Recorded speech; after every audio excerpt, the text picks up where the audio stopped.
welcome back to my vlog.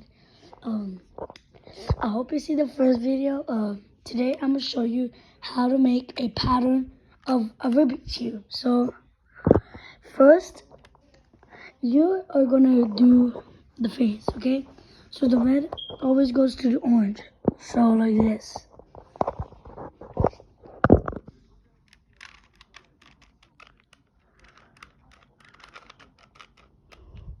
Pretty simple, okay? Now you're gonna flip it this way, okay? So like this.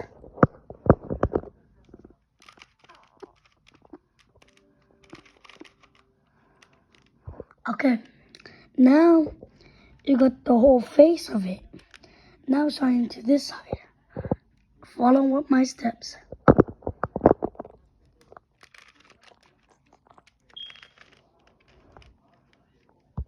You did it. How to put it back? Watch me.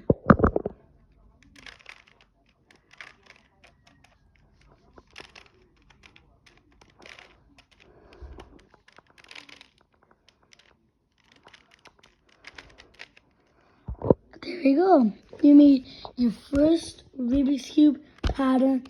If